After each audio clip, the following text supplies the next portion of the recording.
तो देखिए आज हम डिस्कस करेंगे history of India from earliest times up to 300 century. तो ये आपका सब्जेक्ट है, माइनर सब्जेक्ट है हिस्ट्री का, आपका बीए प्रोग्राम फर्स्ट सेमेस्टर का। आज हम इसके इंपॉर्टेंट क्वेश्चंस और एग्जाम पैटर्न जानने की कोशिश करेंगे। और जैसा कि आप सभी को पता होगा कि ये मैं नहीं कहता है, खुद स्टूडेंट कहते हैं कि सर आपके द्वारा जो बताए गए क्वेश्चंस एग्ज़ाम में ज़रूर आते हैं। तो मैं तो यही कहूँगा कि बहुत अच्छी बात है अगर हमारे क्वेश्चंस अगर एग्ज़ाम में आ रहे हैं, क्योंकि हमारी कोशिश यही रहती है। और हम जो भी क्वेश्चन डिस्कस करते हैं, हम कहीं ना कहीं एक क्वेश्चन में कई क्वेश्चंस आपके सामने डिस्कस कर देते हैं, क्योंकि जो पेपर जो होता है ना, जो एग्जामिनर पेपर बनाता है वो ग्रेजुएशन लेवल का बनाएगा। आप ये मत सोचना कि आप अभी देखिए, आप तो न्यू स्टूडेंट हो, आप जब भी ये फर्स्ट सेमेस्टर का एग्ज़ाम दे रहे होगे, आप एक कॉलेज पास आउट करके आए हुए हो, ठीक है, आप स्कूल पास आउट करके आए हुए हो। कॉलेज पास आउट करने के लिए कहीं ना कहीं आपको कॉलेज का लेवल का ही दिमाग लगाना पड़ेगा। तो ये इस पेपर को थोड़ा ऐसा मत समझना कि बहुत ईजी है, बट अगर आपने हिस्ट्री पढ़ रखा है तो आपके लिए ईजी ही रहेगा सब्जेक्ट, ठीक है। थोड़ा डिटेल में पढ़ना होता है और ज़्यादा लिखना पड़ता है, बस ये है। तो चलो शुरू करते हैं बिना किसी देरी के।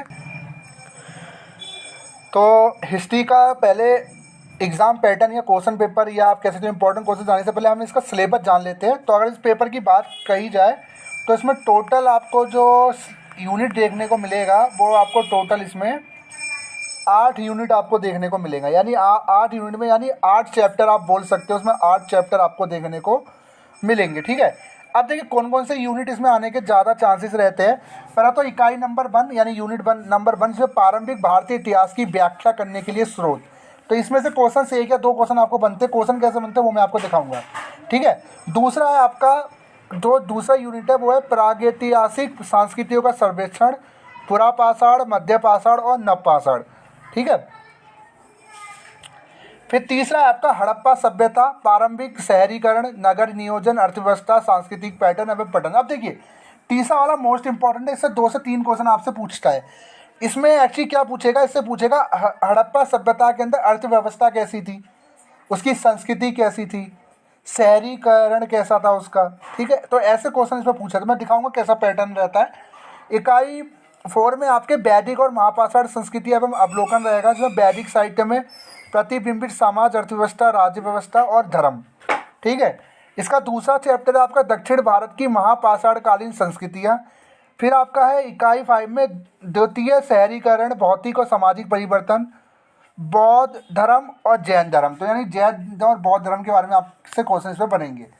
फिर आपका आरंभिक राज्यों का उदय, जो आरंभिक राज्य कौन कौन का उदय कैसे हुआ, ईसा पूर्व 6वीं से 4वीं सदी में विकास, नए धार्मिक आंदोलन कौन कौन से हुए, मगध का उदय कैसे हुआ, ठीक है। ये आपके चैप्टर है।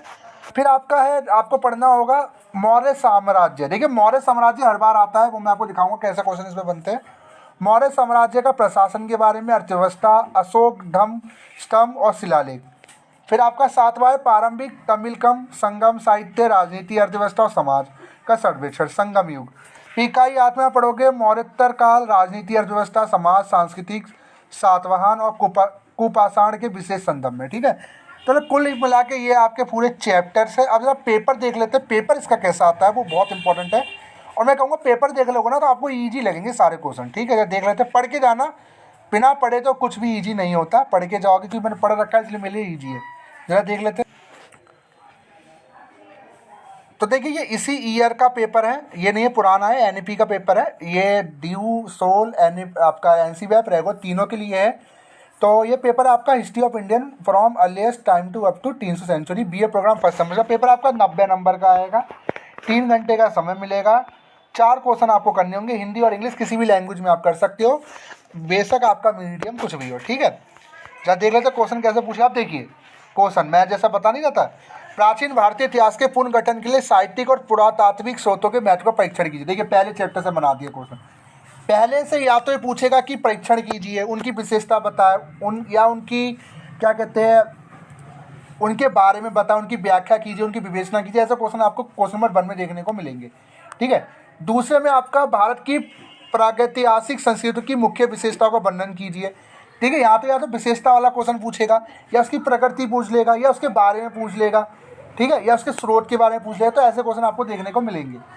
देखिए ये भी इंपॉर्टेंट है, मैं बता रहा हूँ जो क्वेश्चन बताओ ना, इनमें से देखना आपको कई क्वेश्चन देखने को मिलेंगे।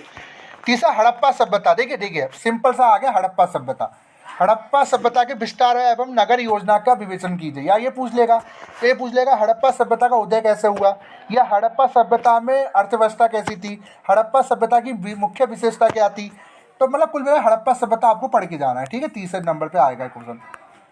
फिर आपका है चौथे में, उत्तर वैदिक काल की सामाजिक एवं आर्थिक अवस्थाओं पर एक निबंध लिखिए।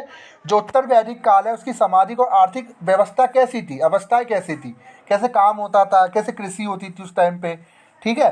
तो उसके बारे में एक निबंध आपको लिखना है। ये जो निबंध है ना, मैं बता रहा हूँ 4 से 5 पेज का होना चाहिए, ठीक है। 4 से तो कम लिखना ही नहीं है निबंध, क्योंकि निबंध का मतलब ये नहीं है कि गाय हमारी माता है वो 10 लाइन लिखते हो, उसको भूल जाइए।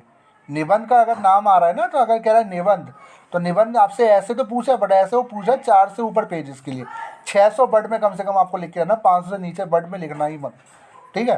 पांचवा आपका है, गौतम बुद्ध तथा महावीर की मुख्य शिक्षाओं पर एक निबंध लिख देगी। ये भी वही क्वेश्चन, या जैन धर्म के ऊपर पूछ लेगा, गौतम बुद्ध के बारे में पूछ लिया, महावीर के बारे में पूछ लिया। तो मैं यही बता रहा हूँ, क्वेश्चन कोई इसमें ऐसे नहीं आते जो आपको उलझाएंगे। हाँ, घुमा देगा एग्जामिनर, पूछेगा यही, ठीक है। तो वही छठे में आपका, अशोक के धम्म नीति के महत्व की आकलन कीजिए। या यह पूछेगा कि अशोक धम्म की मुख्य विशेषता क्या है, अशोक धम्म का उदय कैसे हुआ, कहाँ से मिला। तो ऐसे क्वेश्चन पर पूछेगा, यानी अशोक धम्म के ऊपर पढ़ के आना है। सातवां, संगम साहित्य के आधार पर तमिलकम की सामाजिक एवं आर्थिक दशा का वर्णन कीजिए, ठीक है। फिर आठवां है, 8 ही क्वेश्चन आते हैं इसमें, 8 में से 4 करने होते हैं। सातवाहन प्रशासन की मुख्य विशेषताओं पर एक निबंध लिखिए। अब देखिए, इसमें एक क्वेश्चन नहीं आया, मैं बता रहा हूँ, ये तो कुछ क्वेश्चन है। एक आ सकता है आपका, मौर्य साम्राज्य का उदय कैसे हुआ, ठीक है, वो भी नोट कर लीजिए। या मगध का कैसे उदय हुआ, ठीक है, क्योंकि कई चैप्टर्स है। एक्चुअली एग्जामिनर हर चैप्टर से क्वेश्चन नहीं बना सकता। तो मैं यही कह रहा हूँ, जो आपको लगता है ना, इन क्वेश्चन से आपको पता चल गया इस क्वेश्चन पेपर का लेवल कैसा है। तो इससे में ऐसी क्वेश्चन आपको देखने को मिलेंगे, इनको आप सॉल्व कर लीजिए। मैं सही बता रहा हूँ, 60% आपको हेल्प हो जाएगी, 60-70% आपका पेपर क्लियर हो गया समझ लो, ठीक है। 30% तब होगा जब आप सिलेबस कंप्लीट करके पढ़ के जाओगे। तो वीडियो कैसी लगी जरूर बताइएगा। Thank you so much.